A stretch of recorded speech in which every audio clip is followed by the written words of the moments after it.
when you are seeing these effects of Canada printing, spending, not having any investment coming into the country, blocking natural resources, east-west divide, all that has an effect on Canadian individual lives. But when money is the leading driver to bad decisions consistently over time, can't afford this, can't afford that, the wealth of the country should be of the highest importance of all of our MPs, all of our premiers, The number one factor. Yes, the number one is factor. the economic ability to thrive and to grow. Are we producing more than we're outputting?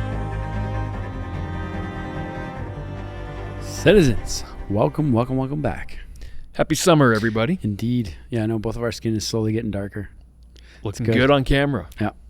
Working on those tans. Wives were complaining we were looking pasty, so we've got to get some tans, some color. Go out and fry a couple days and the rest is history. Yeah, I'm a little bit sore still in some spots. How's everybody doing? Hope you guys are well. Welcome to the show. Did you hear today about the 6 bomb threats at Canadian airports across Canada? I did not hear 1 ounce about that until right now. Don't know what's going on still, but just I remembered I saw it earlier today, and I just got an alert saying ground operations resume 6? Following bomb threats at 6 Canadian airports, including Calgary, Winnipeg, Ottawa, a couple others. That's crazy. Yeah. I was going to throw to our previous video with Bruce, but that I feel like we have to. It's just there's not much to go off of it. There was. That's crazy. I don't even know what to say because I don't know much about it. I don't think there has been much information released except there was 6 bomb threats at different Canadian airports. Multiple NAV Canada facilities were targeted by bomb threats during early Thursday morning, including Thursday morning. That's today. I was like, today's not Thursday. I'm like, yeah. Including control towers and ATC centers linked in airports, Vancouver, Calgary, Edmonton, Winnipeg, Montreal, and Ottawa. As a precaution, the control towers over Vancouver were fully evacuated. Ground stops were briefly implemented in Ottawa and Montreal, halting operations in Edmonton, Winnipeg, and Calgary were disrupted during the security sweep. Crazy. Current status, NAV Canada and Transport Canada confirmed services have returned to normal, though travelers are advised to check with airlines for any lingering delays. Security remains heightened. Scope and scale, crazy.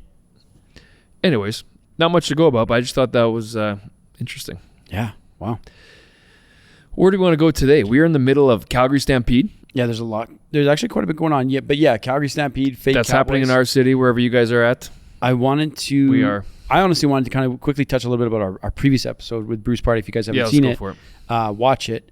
I like. There's a lot of interactions, a lot of comments. There's a lot of people going, "Thank you for this. We needed this. This is a great conversation." And then there's also some like hateful comments towards us, which I always gravitate towards. There's one. I'm just gonna read it the way it is. It is what it is. It says, "Cross your legs" means no. He's got a problem with how we're sitting. with this, which I guess what he means is this. I sit like that. Which this is uncomfortable. This is hard, but like this. It's not that this bad. is how most of us sit, and this is generally how we sit. Anyway, thank you for the comments. Thank you for the hate. I'm gonna like it. I'm liking the comment. There you go. I just liked it. But lots of comments, lots of interactions. Bruce, I actually re-listened to it this morning. Yeah. Our whole conversation, and it's even though we did the conversation, I still got lots out of it because Bruce is such a wealth of knowledge.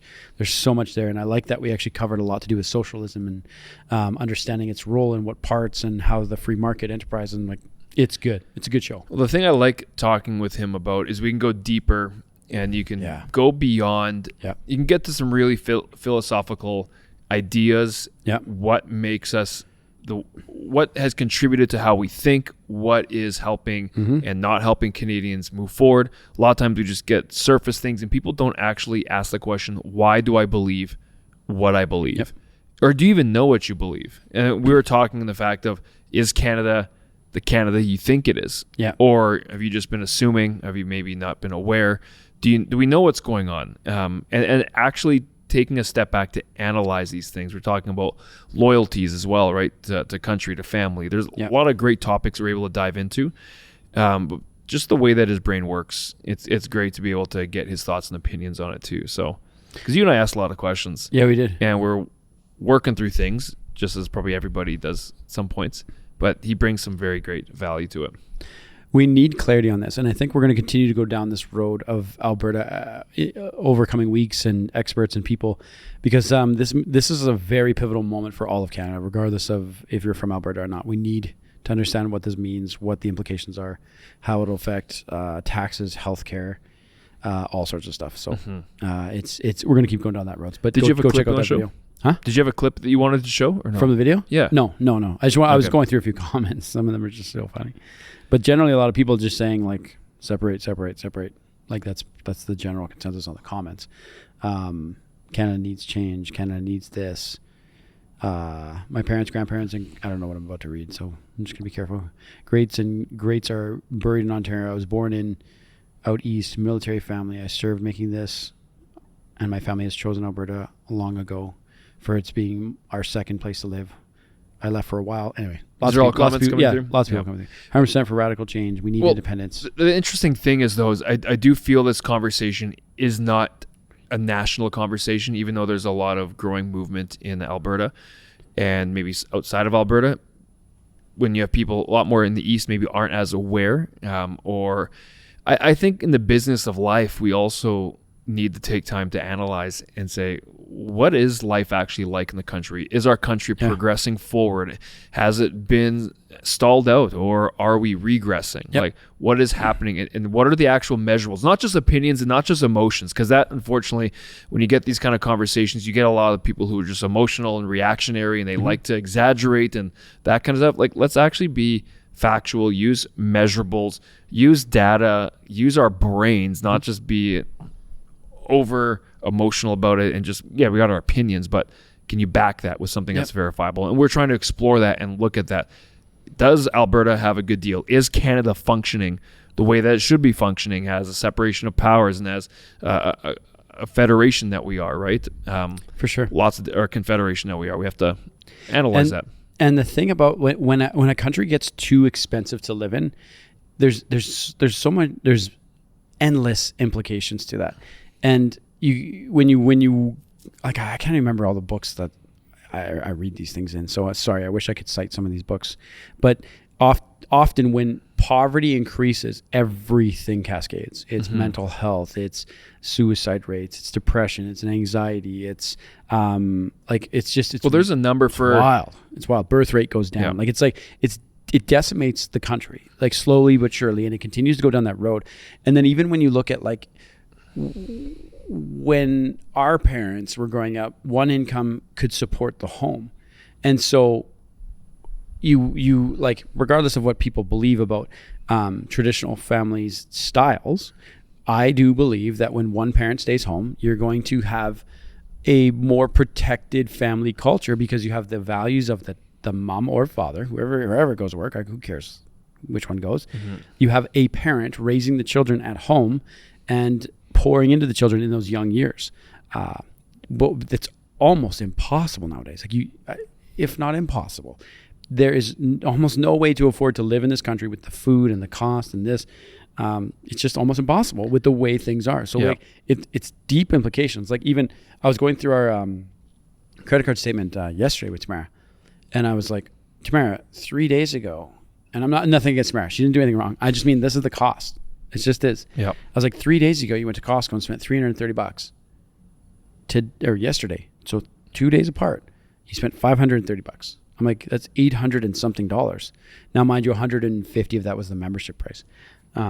But I was like, we're at like $700. It's so funny you did that. I literally had this chat with Danielle last night too, because every so often we revisit. I always do. And costs are going up of living. Like, the thing is that we're blessed that we have good jobs and that we work hard and we try to do our best with investment, but we're at a position where we have to watch. Like, it's not just, I have to pay attention. Otherwise, I log into my things can go so day. quick. I don't know about you. No, I used to be like that. I'm about once a week now. Yeah. And I think I might get back to the once a day because I just see all these expenses. It's like, my goodness, it adds up. And before you know it, it's like, we overspent. We actually spent more money than we made this month. Yeah. Like we and if you keep doing that. So my point is that we are getting in a position where it is getting more expensive to live. It is getting more. And most people do spend more than they make. Like, it's just unfortunate, but that's the case. Yeah. Like, I was even having a conversation with a construction worker who's working near my place, and we were just talking about the cost of living, and he was like, I don't make enough money no matter what I do, no matter how many hours I do to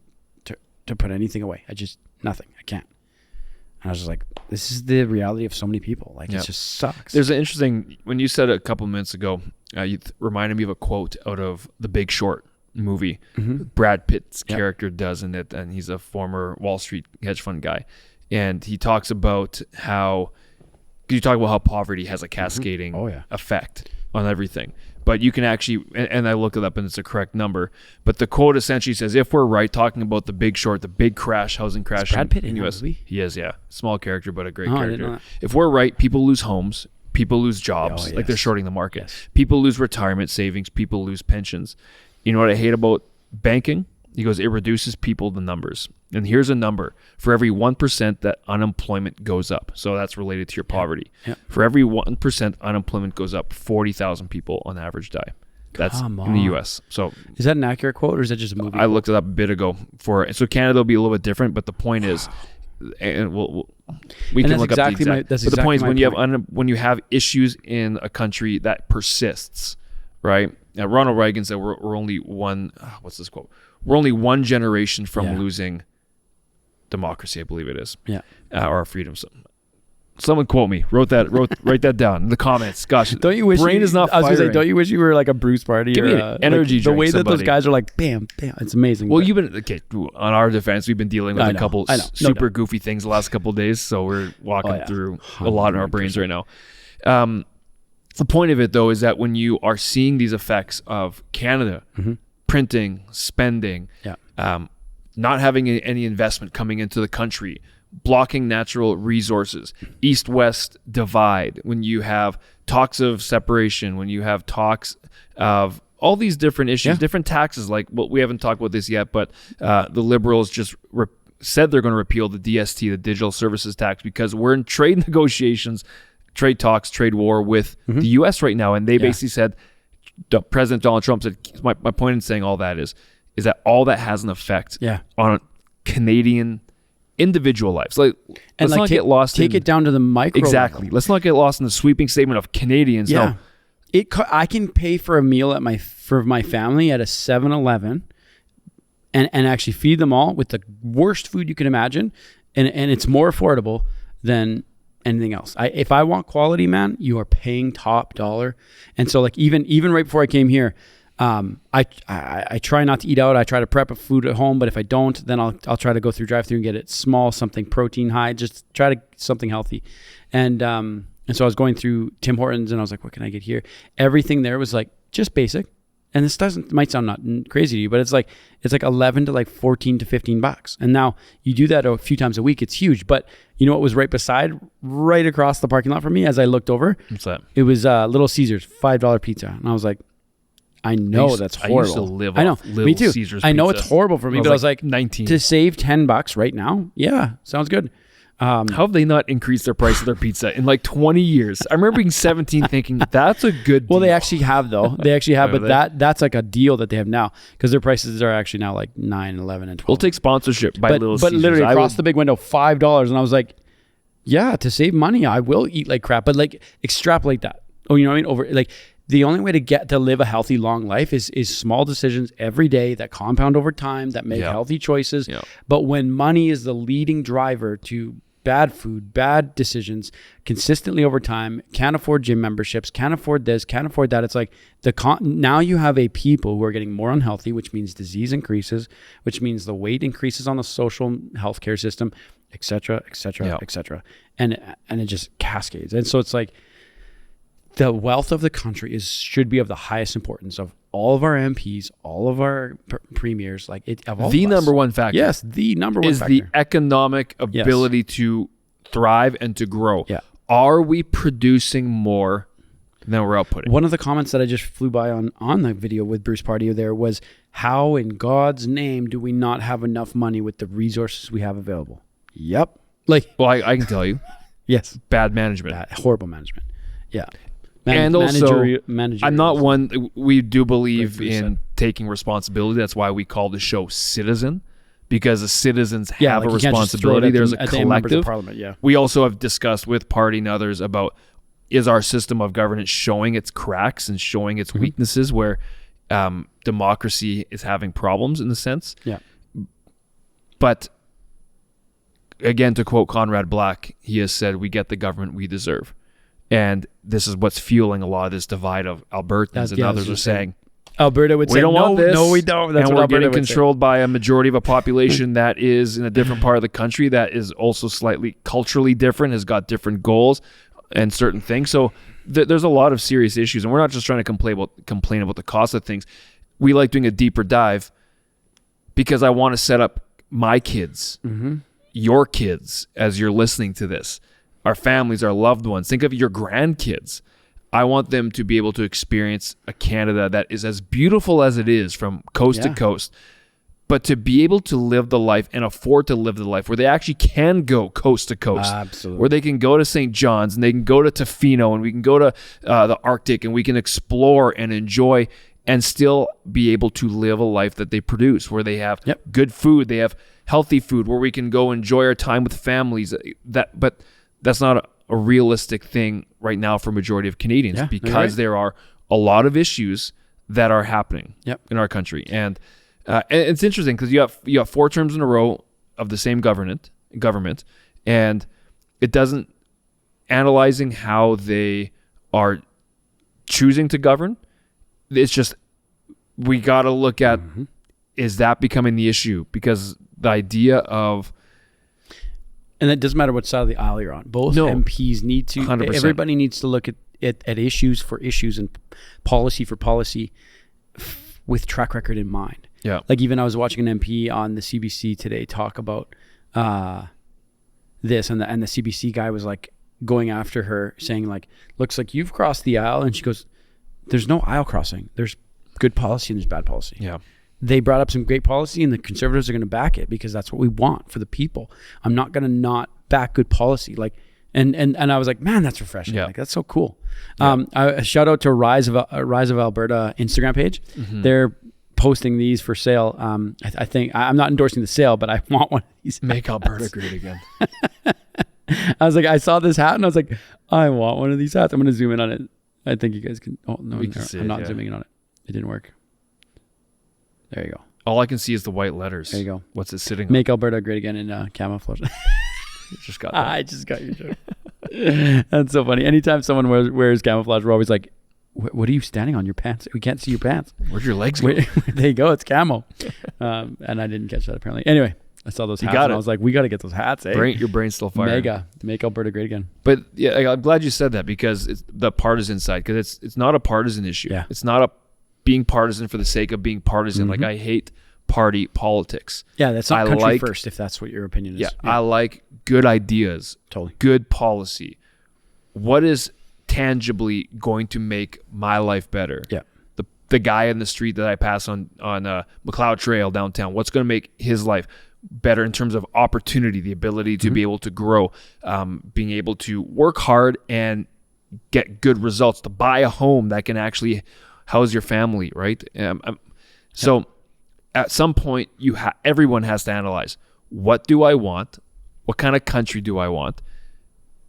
And how are we going to get there? Totally. And are we doing the things right now as a country to get there? Yeah. And I think the question of what there is, that is where you have a lot of differences in Canada right now. East, west, provincial, federal. Even then, I'm not sure if people saw this, and I'm kind of going to pat myself in the back. So a while ago, I wrote a little bit of it was a fun little article piece about Alberta separation, Donald Trump waiting in the wings, and an alignment to the EU. Just, it was more predictive in a sense. But as of last week, June 23rd, is that Canada and the EU announced and unveiled a new EU-Canada strategic partnership of the future. So we know that our government has been moving more towards a greater coalition with the EU when it comes to trade, when it comes to economic security, when it comes to cooperation regarding military, those type of things. The point is to diversify from over-dependence on the U.S. Yeah. So it sounds great. Yeah. But one of the things we have to analyze, like, let's just not take things at face value.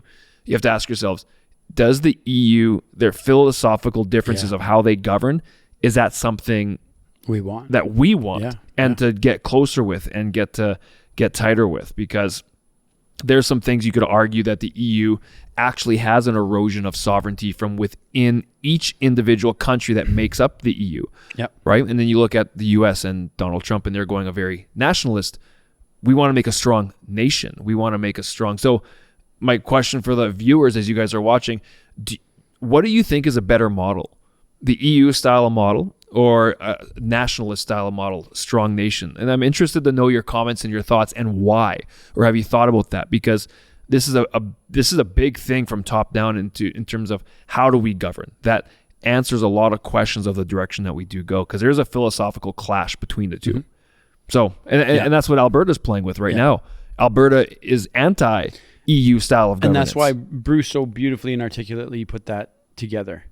Is he talked about the philosophical idea of what Canada... he said this actually a couple shows ago, is that a lot of people... Canada has beliefs that to be a Canadian means to not be American. That's essentially it. He's like, that's pretty much like what it means to be Canadian, which is bizarre, to define yourself by what you're not. But he's right on that. And so, like you're nailing it on the head. The EU's DNA is built on this idea of post-nationalism. Yeah. And former Prime Minister Justin Trudeau, remember when he said that? We are a post-national state. Yeah. And how can you try to create a strong, get this, national identity when you have a group of people, or maybe some Canadians might identify with being post-nationalist, meaning there isn't a strong identity? How do you have a strong identity when you're trying to pull in a bunch of different countries? Like you look at Europe. If you ever traveled Europe, there's very distinct cultures, and they do maintain a lot of those cultures. But in terms of the governance, there's been some major flaws and issues that have happened for countries as they kind of move to this EU style of governance. So also I'm concerned about the signal that it's sending to the US and abandoning our long-standing trade ally, trade relationships, military dependency. Like that's a strong signal to be showing as well. I understand diversification up to a certain point, but I don't think we've actually answered the questions well enough as to what do we want as Canadians. Yeah. Maybe we have, and maybe that's the fire that's starting to get under people's butts for. I'm not kind of down with that style. So we have a few minutes left. We should talk about the digital service tax and the fact that it was there, what it is, and how quickly it got pulled. Do you have the details on that? Let's start off with the backstory a bit. So if you guys were following this, Prime Minister repealed the DST tax, a digital service tax, as of last week. I believe it was like June 30th, give or take, or actually might have been earlier this week. Actually last week.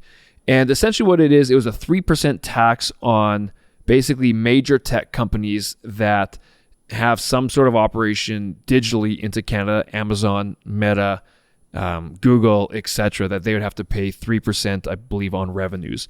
This was brought through not from Mark Carney's administration, his government, to it was Justin Trudeau's, I think, in 2024.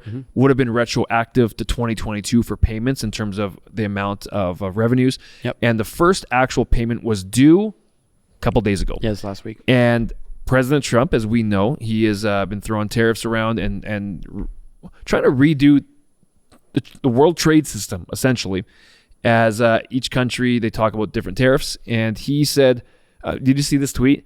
Canada is very tough to deal with. And basically the paraphrase version is, we are not enjoying dealing with them. It's just an issue. So we are ceasing negotiations with Canada, and we are going to announce next week what their new tariffs are, because of the stupid DST tax. That's essentially what he said.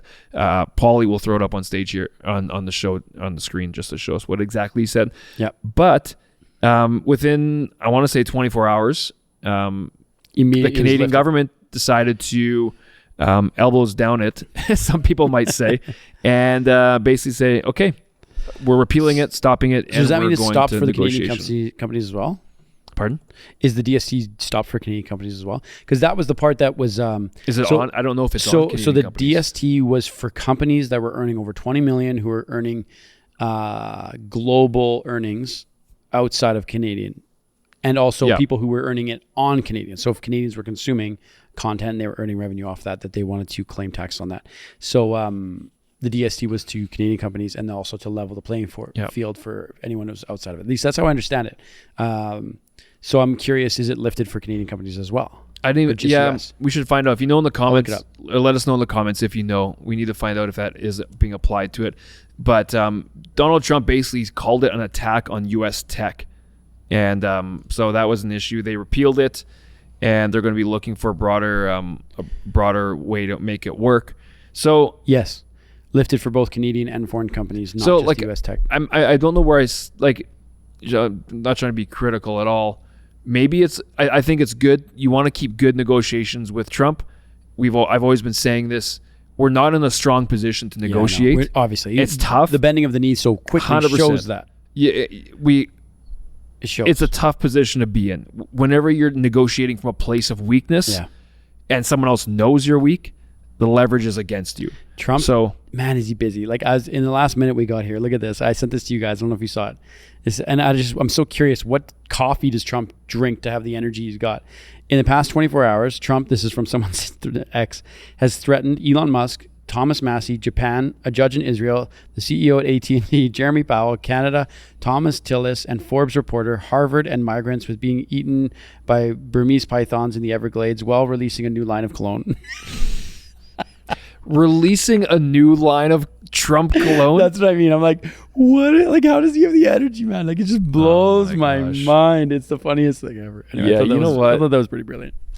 I don't know. There are some things I'm a little skeptical of in terms 100%. of the business side of what's going on, and are you having cronyism follow into that? Like, yeah. Like, I joked a while ago about his son saying, "Hey, Dad, can you just say something about massive tariffs coming on the market?" And then they're ready to short the market, and all right, Dad, tariffs are off, and then back and forth. Anyways. Anyway, thank you guys for joining today. Make sure to like, subscribe, follow us. Also, go check out Bruce's episode. Jump in the comments. We want to agree and disagree. See you next time. The show goes on.